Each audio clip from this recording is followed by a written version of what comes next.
नमस्कार। आज 20 जुलाई है। 20 जुलाई को हम लोग गुजरात राज्य के अहमदाबाद नगर के गांधी आश्रम केंद्र पर हम लोग यहाँ विजिट करने के लिए, देखने के लिए आए हैं। आपको भी अपने इस वीडियो के माध्यम से सब लोगों को दिखाएंगे कि गांधी आश्रम में आखिर क्या था। यहाँ पर वो स्थान गांधी जी का वो पवित्र स्थान है जहाँ पर 2 अक्टूबर 1936 को गांधी जी ने सत्याग्रह आंदोलन का इसी स्थान से प्रारंभ किया था।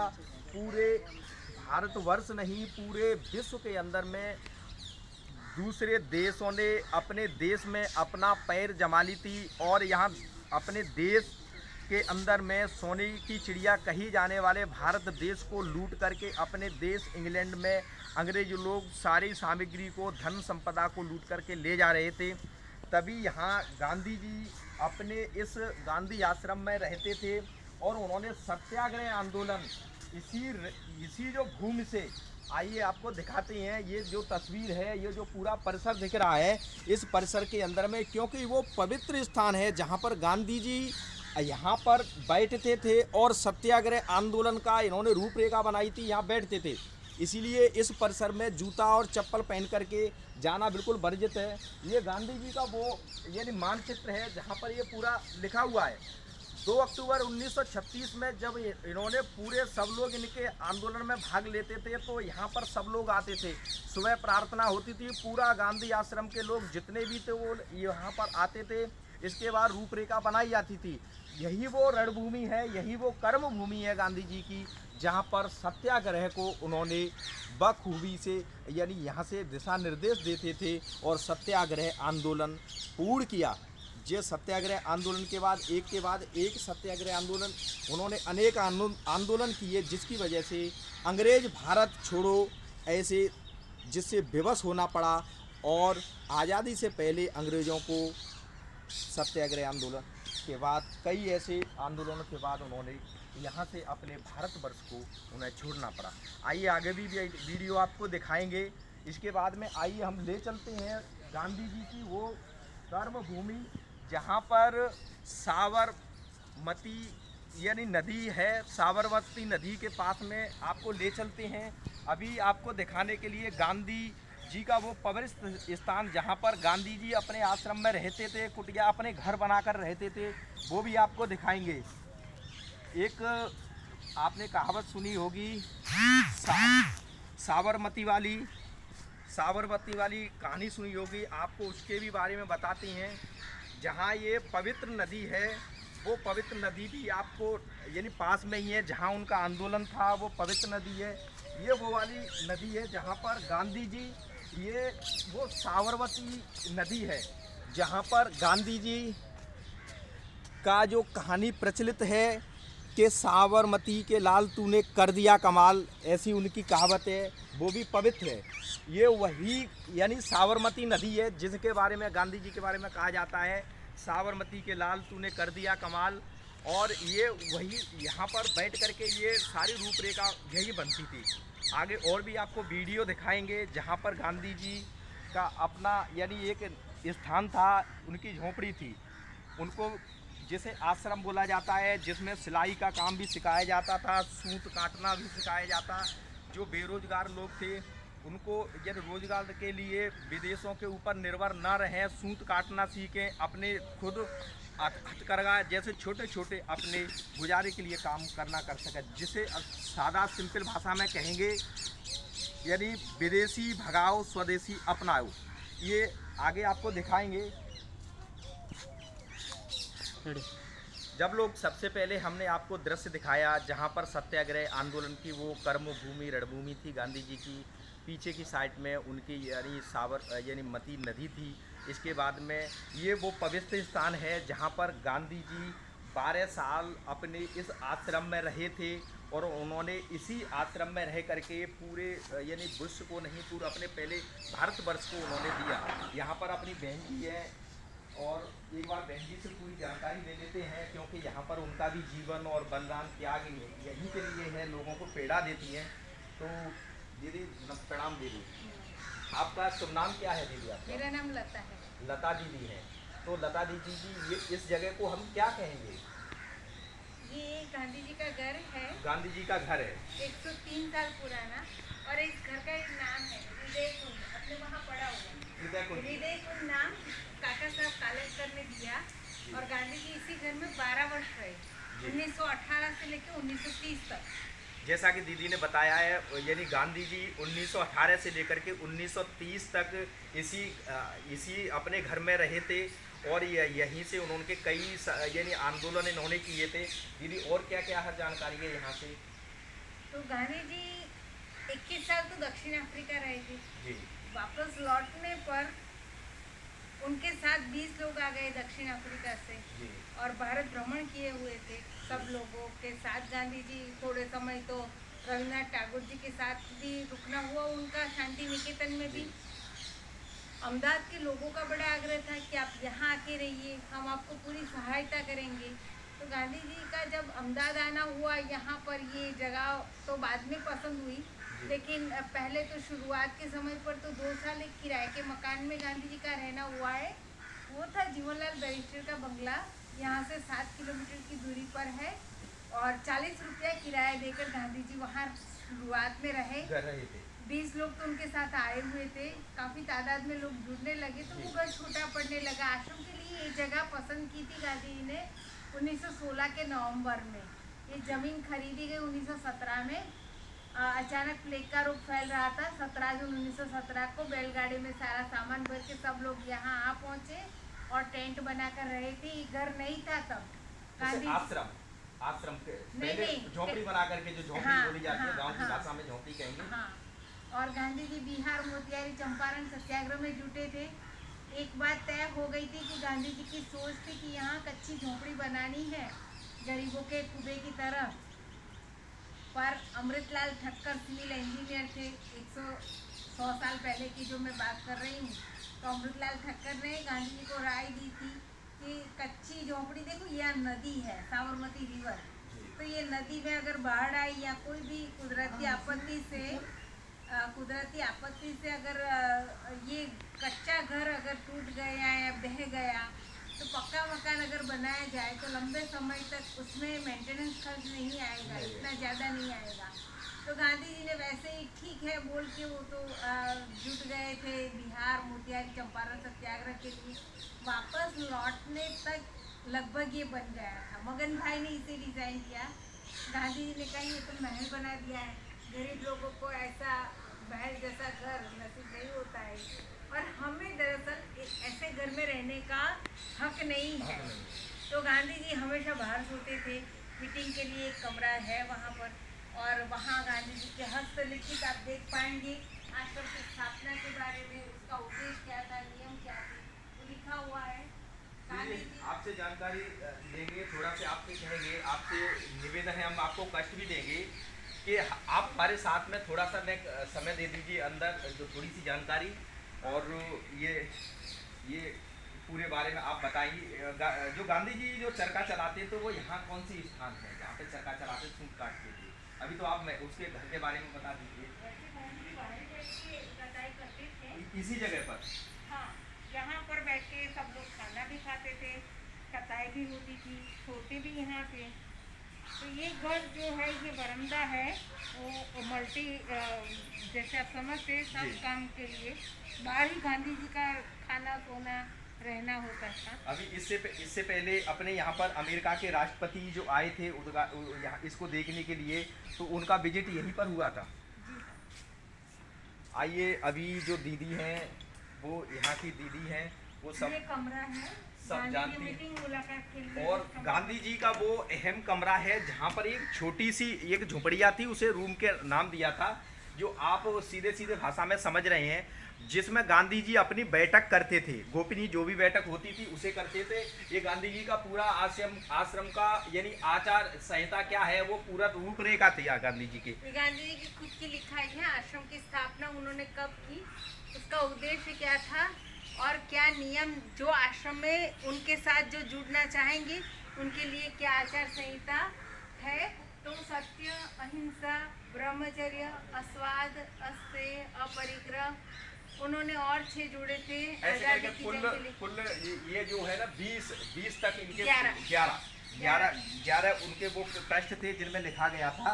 और ये अन्य लोग भी अपना अपना वो उनके वो ले लें। और आइए दीदी के साथ में अंदर प्रवेश करती हैं। ये जो मेन स्थान है जहाँ पर हम लोग अभी तक किताबों में पढ़े आ रहे थे, सिर्फ और सिर्फ किताबों में पढ़ते थे, में पढ़ते थे, चित्र भी देखते थे। लेकिन आज गांधी जी के आश्रम में आने के बाद में उनका सरोकार वो चरखा है जहां पर गांधी जी ने स्वयं बैठ करके स्वदेशी अपनाओ, अपना सूत काटो, अपना कुछ भी काम करो और धागा बनाओ, ये वो गांधी जी का चरखा है जहां पर बैठ करके गांधी जी अपना चरखा चलाते थे। बैठक भी यही होती थी, सब लोग इधर की परिसर में बैठ जाते थे, गांधी जी यहाँ से बैठ करके लोग उन्हें सुनते थे। दीदी ने ये चरखा हमें वो पुराना चरखा बताया जो गांधी जी का चरखा था। आइए दीदी से जान लेते हैं। दीदी ये चरखे के बारे में आप हमें बताइए कितने साल पुराना है और इसके बारे में थोड़ी जानकारी बताइए। गांधी जी जब दक्षिण अफ्रीका से आए और पूरे भारत में घूम रहे थे, उन्होंने कहा कि हमारे देश में ये किसान लोगों के खेतों में रुई तो काफ़ी सारा होती है, पर कपड़े इतने महंगे क्यों? तो गांधी जी की समझ में नहीं आ रहा था। उनको पता चला कि ये अंग्रेज लोग हैं, मुफ्त के दाम में हमारा सारा रुई कॉटन यहाँ से लेके जाते हैं, उसको सफाई के काम में वहाँ के लोगों को देते हैं। और जब बढ़िया सा सफाई हो के वूल मिक्स करके जब यहाँ हमारे देश में वापस देते थे, काफ़ी तगड़े दाम लेते थे। गांधी जी ने कहा हमारा देश गरीब है और ऐसे तो हम और भी गरीब होते जाएंगे, तो क्यों ना हम अपना कपड़ा खुद बनाएं। विदेशी कपड़ों की उन्होंने होली जलाई और अपना कपड़ा अगर खुद बनाना है तो उन्होंने बचपन में जो चरखा देखा हुआ था, चलाया नहीं था, चरखे की खोज की। एक विधवा बहन थी गंगाबेन मजमूदार, यहाँ से 100 किलोमीटर दूरी पर, वो ये चरखा ढूंढ के ले आई, गांधी जी को गिफ्ट किया। गांधी जी ने आत्मकथा में लिखा है, आत्मकथा गांधी जी ने यहाँ बैठ के लिखी थी। आत्मकथा में गांधी जी ने लिखा है कि मीला करके जो पूरा एक प्रकरण लिखा है उन्होंने, एक एपिसोड वो चरखे के बारे में है। और गांधी जी खुद कताई सीखे, 4-4 घंटे बैठे रहते थे, कताई करते थे। फिर उनको पता चला कि ये उतना कताई नहीं हो पाता घर भर के लोगों के आजीविका चल सके। तो उन्होंने इनाम घोषित किया 5,000 रुपये। और फिर उन्होंने उनके साथी जो थे उन्होंने कहा नहीं 5,000 नहीं, 1 लाख रुपये इनाम देंगे अगर कोई बढ़िया सा चरखा डिज़ाइन करेगा। तो बहुत सारे चरखे बनते गए और अब देख रहे चरखा गैलरी हमारे यहाँ अलग अलग प्रांतों के चरखे भी वहाँ रखे हैं। आश्रम को 100 साल पूरे हुए तो उस गैलरी में हमने अलग अलग प्रांतों के चरखे, लेकिन ये सबसे पहला चरखा जो गांधी जी के जीवन में आया और उन्होंने खुद इस पर कटाई की। और ये देख रहे हैं राइटिंग डेस्क, गांधी जी दोनों हाथ से लिखते थे, दाएं हाथ से तक जाए तो बाएं हाथ से लिखना। दीदी ने यहाँ पर एक सबसे बड़ी पहली अहम बात बताई है कि यहाँ पर गांधी जी चरखा चलाते थे। यहाँ से जो चरखा चलाते थे ये वो चरखा है जो गांधी जी के जीवन में पहली बार यानी चरखा चलाना, ये पहला वो चरखा है जो गांधी जी के हाथों में आया था। एक बहन ने दिया था कि इसके लिए सूट, लेकिन गांधी जी को ऐसा लगा था कि इससे पहला एक परिवार के लिए गुजारे करने के लिए चरखा नहीं है। लेकिन दूसरा डिजाइन सब लोगों को इनाम घोषित किया गया था 5,000 रुपये के, दूसरा अच्छा चरखा बनाएंगे, सब लोगों को चरखा पहुंचेगा तो अपने देसी आइटम बनेंगे। गांधी जी चरखा भी चलाते थे। यहाँ डेस्क वो डेस्क है जहाँ पर यानी गांधी जी दोनों हाथों से लिख करके कोई भी योजना बनाते थे, अपने हाथों से लिखते थे, उस पर बैठ करके पढ़ते थे। ये पूरा हॉल है, इस पूरे हॉल में उनको लोग सुनते थे। ये देख लीजिए, ये सबसे बड़ी अहम है, ये अहम है। लोग इसे दूर से देखते हैं, चित्रों में देखते हैं। आज हम अपने आप को भी धन्य मानेंगे कि गांधी जी के उस चरखे के और उस बैठक हॉल में हम लोग आए हैं। ये गांधी जी का रचनात्मक कार्यक्रम का आप देख सकते हैं। विनोबा जी ने गांधी जी के जो सिद्धांत थे उसको एक आप देख रहे चक्र के रूप में हमारे सामने रखे हुए हैं। गांधी जी के सारे गांधी जी क्या चाहते थे, क्योंकि दक्षिण अफ्रीका से वापस लौटने पर उन्होंने अब भारत में क्या करना है, तो वो कुछ न कुछ लिखते रहते थे। तो सबका नीम है सत्य और अहिंसा। उन्होंने जो बातें लिखी है, तो विनोबा जी ने कहा कि गांधी जी के कुछ विचार जो है वो सोशल है, समाजशास्त्र के अनुरूप है। हम देख सकते हैं जाति ऐक्य, काम के धोरण से किसी को भी ऊंचा या नीचा नहीं मानेंगे, नारी उन्नति और हरिजनों को जो अन्याय हो रहा था उसके प्रायश्चित के रूप में उनकी सेवा करनी है। उन्होंने जो दूसरा आप देख रहे शिक्षा अनुलक्षी, उन्होंने क्या लिखा है, मातृभाषा को प्रेम करें, नई तालीम का एक प्रोग्राम गांधी जी ने खुद डिजाइन किया था, राष्ट्रभाषा प्रचार के लिए हिंदुस्तानी, फिर बाद में जाके हिंदी को मान्यता दी। इकोनॉमिक्स अर्थशास्त्र में गांधी जी वस्त्र स्वावलंबन की बात की। जॉन रस्किन की जो किताब उन्होंने विदेश में पढ़ी थी, उसके बाद उन्होंने कहा कि सबकी जरूरियात समान है, तो सबको एक समान मिलना भी चाहिए, तो उसके लिए हम क्या कर सकते हैं। तो गांधी जी अर्थ साम्य की बात कर रहे हैं, ग्राम उद्योग को बढ़ावा देने की बात कर रहे हैं। गाइड टू हेल्थ में वो चाहते थे कि कोई भी व्यसन न रखे, ग्राम आरोग्य और ग्राम सफाई। तो शुरुआत की 12 है, गांधी जी ने और 6 जोड़े थे और विनोबा जी ने बाद में जाके 3 और जोड़े थे। तो कुल 21 रचनात्मक कार्यक्रम का उनका ये रचनात्मक कार्यक्रम जो जिसके द्वारा फिर उनकी जो एक आयोजन उनका रहा। गांधी जी का ये पूरा वो मैप है जहाँ पर गांधी जी ने अपनी रचना किस तरह से करना है, जिसके अंदर में सबसे पहले उन्होंने ये पूरा लिखा है, जिनका हम लोगों पढ़ते हैं, सब जगह पर देखने को मिलता है कि सत्य अहिंसा का प्रयोग करें। लोग सबसे ज़्यादा सत्य बोले, अहिंसा, किसी भी जीव को न सताएं, किसी भी जीव की हत्या न करें। ये पूरा गांधी जी का सत्याग्रह के सिद्धांतों का समाविष्ट करने वाला ये विनोबा बाजी का बनाया हुआ ये जीवन पूरा चक्र है। बाद में विनोबा जी ने उनके अंदर में कुछ जोड़ा था, लेकिन उन्होंने पूरा सबसे पहले अपने देश को उन्नतशील और राष्ट्रवादी बनाने के लिए सबसे पहले आता है अर्थशास्त्र, जिसमें इकोनॉमिक का अर्थ इम्पोर्टेंट। उन्होंने उस समय पे भी कहा था अपने देश को मजबूत करना है तो इकोनॉमिक सबसे ज़्यादा होना चाहिए। ये दूसरा है आपका शरीरात्मक शास्त्र, समाज शास्त्र, जिसमें सोशल, जब तक सोशल वर्क नहीं होगा तब तक समाज आगे नहीं बढ़ सकता। दूसरा है शिक्षा के ऊपर, ये सारे रचनात्मक इसलिए रखे गए थे, लोग इसी को पढ़ेंगे, लोगों को जागरूक होंगे, आगे जो हमारी जो गुलामी चल रही थी अंग्रेजों से, हम लोग उससे कैसे छुटकारा पा सकते हैं, लोग इससे जुड़ें, अधिक से अधिक भावनाओं से जुड़ें। ये यहाँ जब गांधी जी बैठक करते थे तो ये पूरा इन लोगों को समझाया जाता था, जैसे अधिक से अधिक गांधी जी की बातों से प्रभावित हों और अधिक अधिक उनसे विचारों से मिलें। ये सब बहन जी ने बताया, इसीलिए आज बहन जी को हम धन्यवाद देना चाहेंगे, आज मिले और बहन जी ने आपने हमें ये बताया, लेकिन अभी तक हम लोग किताबों में पढ़ते थे, आज हमें ये पूरा दर्शन देखने को मिला, ये पूरा बाकायदा चित्र मिला। और ये पूरी क्या दीदी, ये टेबल भी वही है गांधी जी के समय की, ये ओरिजिनल टेबल पेन रखने का स्टैंड है। 3 बंदर वाला खिलौना गांधी जी को भेंट मिला था। जापान के एक संत थे, बौद्धिस्ट संत निचिदासु फिजू गुरुजी, जब वो भारत आए गांधी जी से मिले और गांधी जी को उन्होंने ही भेंट दिया हुआ एक 3 बंदर वाला खिलौना।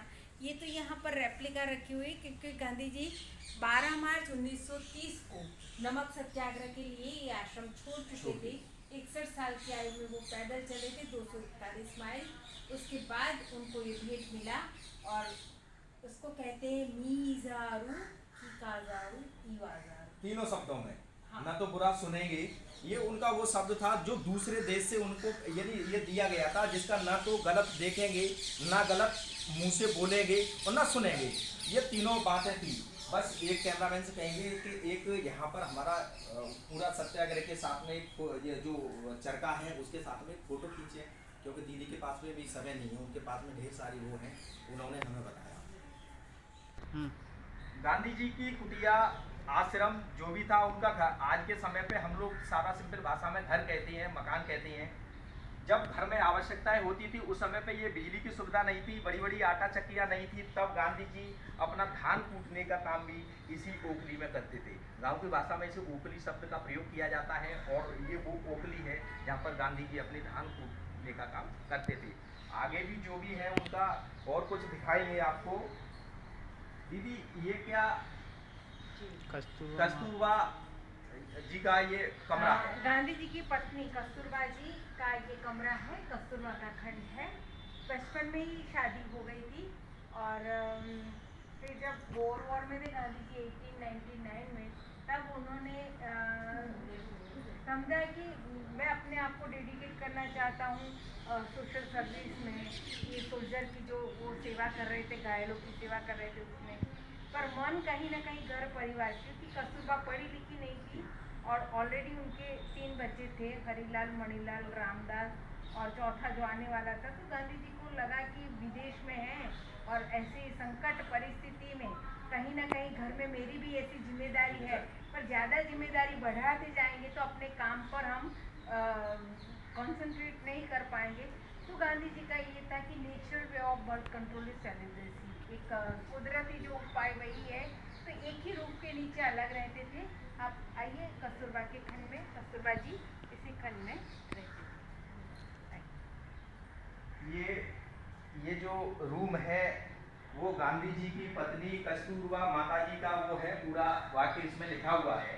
ये छोटा सा कमरा उन्हीं का है जिसके अंदर में वो अपना यहाँ पर रह करके गुजारा करती थी। गांधी जी बाहर अपने आश्रम में सब लोगों के साथ बैठते थे।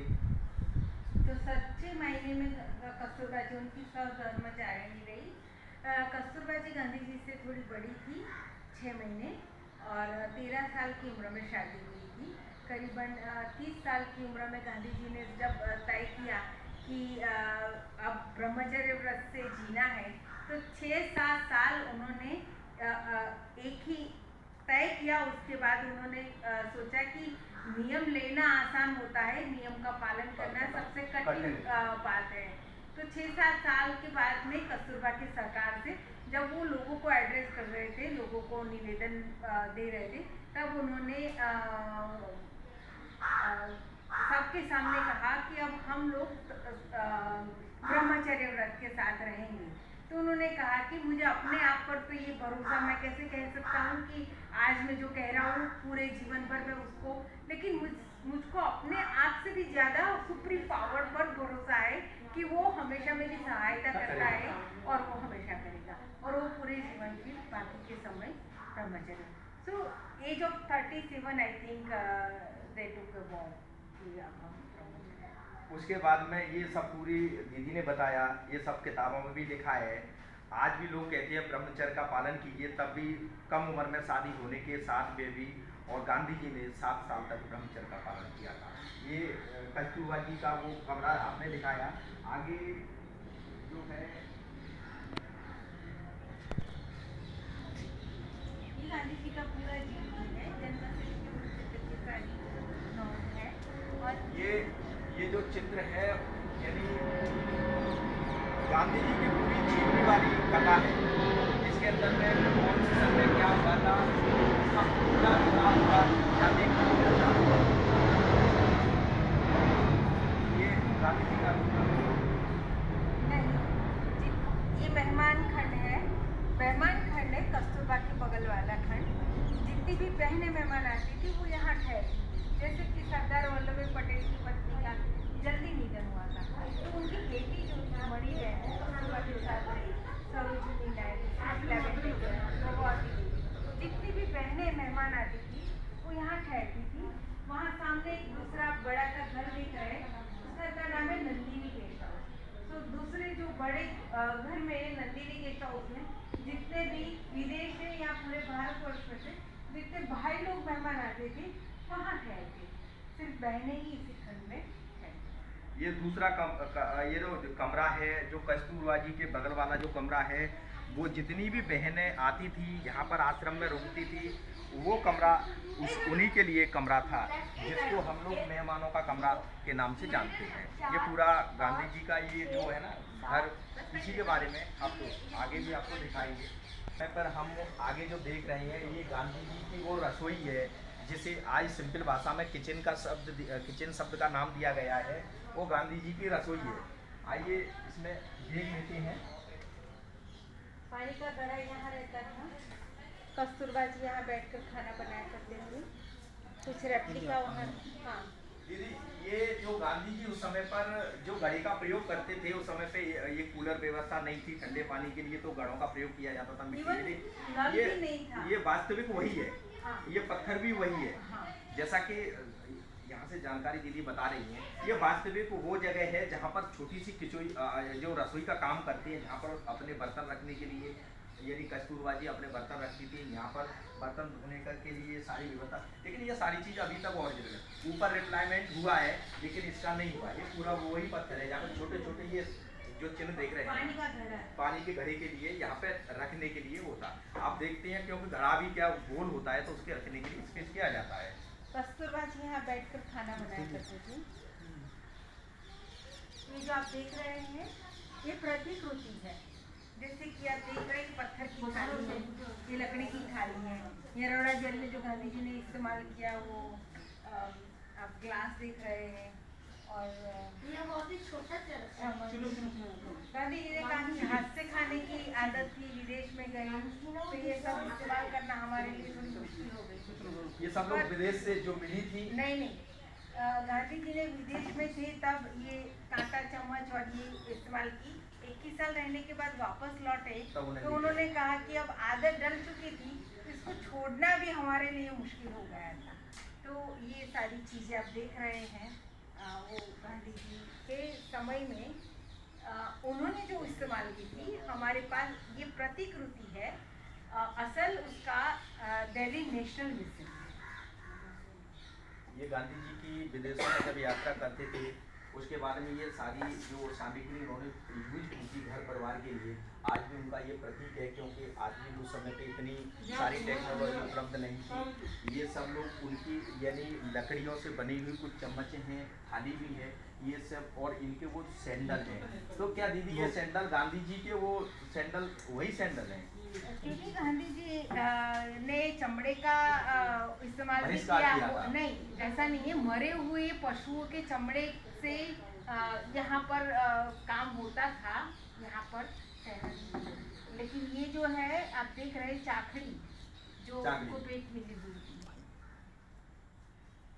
ठीक है, इसके बाद में आगे भी और आपको दिखाते हैं। ये भी एक चरखा है, और इसको क्या कहते हैं, गगरी बोलते हैं नीचे वाले को, ऊपर वाले को यानी जो दूसरा शब्द देते हैं। ये अस्थि कलश है, अस्थि नदी में बहा दिया गया है।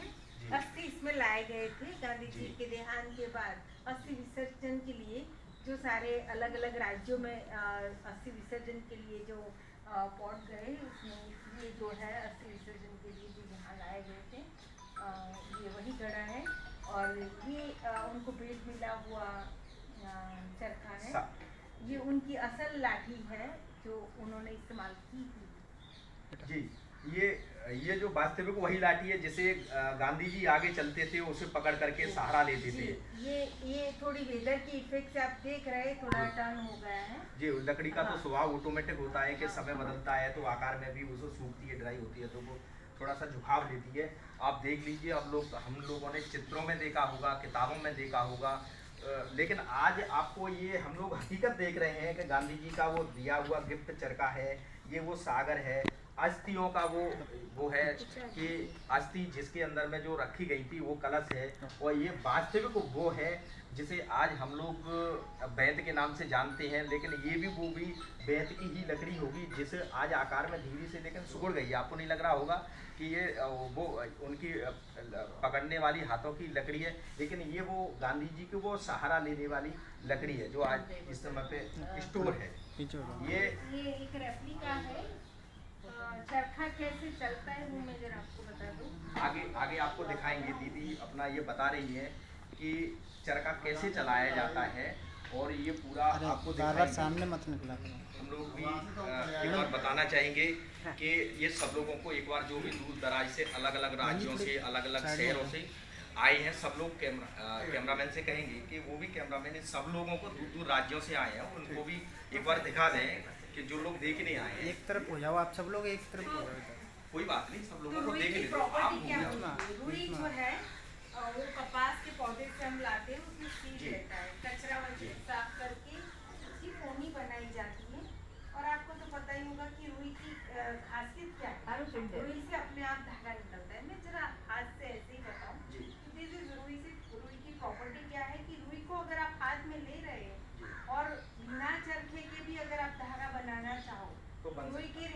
आप ऐसे जरा बिल्कुल बन रहा है। जैसे आप खींचते जाएंगे और धागा हाथों बनता से बनता जाएगा। रुई से धागा बनेगा। अब चरखे में और भी आसान हो जाएगा। हम आपको बताएंगे। ये यानी स्वदेशी अपनाओ विदेशी यानी जो भगाओ खादी के के उसका वस्त्र नारा। है, ये जो वो दीदी उसी अभी से- जो आपको दिखा रही हैं अपने देसी जो कॉटन रुई है जिसका प्रयोग करती हैं उससे देश यानी कैसे ये धागा बनता है, सूत बनता है, वो जो चरखे के माध्यम से दीदी समझाएंगी। और ये गांधी जी का ये जो हुआ था यानी स्वदेशी अपने वाला यही जो तकली से भी धागा टेक्निक है। बनता है। ये बड़ा चरखा है, फिर बाद में जाके छोटा चरखा बक्से में बंद हो जाए, ऐसे चरखा भी बना। ये आपको ट्राई करना है तो ट्राई करना। भैया इधर इधर इधर भैया। मैम के पास बैठ, मैम सिखाएंगी इधर। भैया ये रुई है मेरे हाथ में। अब देखिए रुई समय समय रुई पर रुई रुई पर हमने धागा रख दिया ऐसे ही। जी अब ध्यान से इधर देखिए, रुई जी। पर मैं धागा रख रही हूँ। जैसे मैंने ये चक्र को घुमाया, जैसे घुमाया धागा रुई के साथ जुड़ा, और जैसे मैं खींच रही हूँ, अब देख रहे रुई से ये ऑटोमेटिक धागा धागा बनता हुआ जा रहा है। बनता हुआ आ रहा है। अब मैंने उसको ऐसे रोका है और सिर्फ घुमाना शुरू किया है। अब उसमें ज़्यादा बल चढ़ रहे हैं और ये मजबूत हो रहा है धागा। फिर मैंने उसको यहाँ लपेट टूटता नहीं है। हाँ, अगर मैंने घुमाना बंद कर दिया, सिर्फ खींचूंगी तुरंत टूट तो टूट जाएगा। जाएगा। और ये घूमने के कारण एक दूसरे में धागा नहीं अपने टूटेगा। आप जुड़ता ही है। ठीक है, चलेंगे। जी। अभी हम लोगों ने ये वास्तविकता देखा था, चरखे के बारे में सुना था, आखिर ये धागा बनते कैसे हैं। हम लोगों ने जैसे कहीं से बाहर से लेके आते हैं सुना था, लेकिन हम लोगों ने पहली बार इसको देख रहे हैं और चरखा भी चला करके वो आपको बता रहे हैं किस तरह से ये धागा बनता है। वहाँ से घुमाइए। ये चरखे को हम लोग घुमा रहे हैं, घुमाने के बाद में ये यहाँ से अगर अपनी जो मोटा ढील रहा है है तो उसको चुटकी में हल्के और से हाथ से दबा पकड़ने के बाद में ये ऑटोमेटिक यानी धागा खींचे जाए, खट यानी खींचे जाए। थोड़ा सा बनता हुआ जा रहा है और अपने आप सूत कटता हुआ जा रहा है। इस तरह से ये गांधी जी चरखा यानी चला करके और सूत काटते थे। इस तरह से ये पूरा आप जो देख रहे हैं ये कितनी टेक्निक उस समय पे देखने में तो बड़ी ही सुनने में बड़ी ऐसी लगती है कि बड़ी टाइट है, लेकिन जब ये काम करते हैं तो बड़ा ही आसान है। और इसी तरह से अब इस धागे का जो धागा जो निकल रहा है इसका किसी में भी आप प्रयोग कर सकते हैं। गांधी जी हमेशा कहते थे कि आइए सिर्फ विल को ऐसे घुमाए, सिर्फ विल। मुंबई ये दीदी जो आई है मुंबई से आई है और गांधी आश्रम देखने के लिए आई है। और देखिए दीदी भी आज गांधी जी के वो चरखा है जिसपे आप प्रयोग करते हुए दिख रही हैं। सपनों में सब लोगों ने देखा होगा, कि चित्रों में देखा होगा कि कैसे गांधी जी के बारे में सुना होगा। गांधी जी ने हमेशा कहा था कि चरखा जब चलाओ, व्हील ये घूमना शुरू हो, हमारे अंदर का व्हील भी शुरू हो जाना चाहिए। नाम स्मरण, जो भी आप जिनको भी मानते हैं, बस वही नाम स्मरण आपके अंदर भी होना चाहिए। एक हाथ से घुमाना है, एक हाथ से खींचना है, बस टाइट ही मल्टीटास्किंग करना है। This is really very good for development concentration, one type of meditation. अगर नहीं आता है तो एकदम से नहीं आता, उसका प्रैक्टिस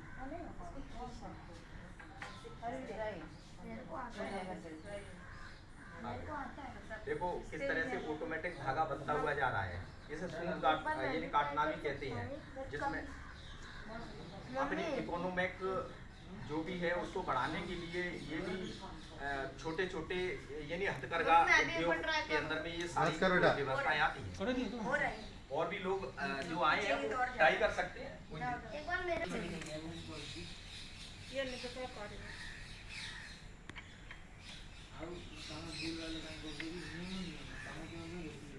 घुमाते रहो देखो ये छोटी गुड़िया भी अपना उस चरखे पर प्रयोग करते देख रही है और सूत किस तरह से काटा जाता है। हौसला भी बढ़ा रही है सब लोगों का, पूरे देशवासियों का। और किस तरह से ये सूत काटना भी ये बहुत आसान तरीका है। सब लोग थोड़ा थोड़ा सा ट्राई कर रहे हैं, सब लोगों का भी मनोबल भी बढ़ेगा। गांधी जी के चरखे पर सब लोगों का हाथ भी लगेगा। अब आप बैठो।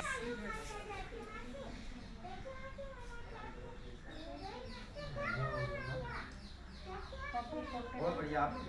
आप कल की कैमरामैन भी अपना प्रयोग कर रहे हैं और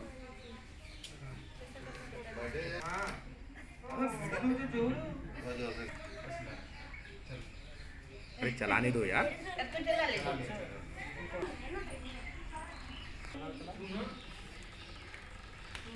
खींचती रहो। अरे फोटो आ रही है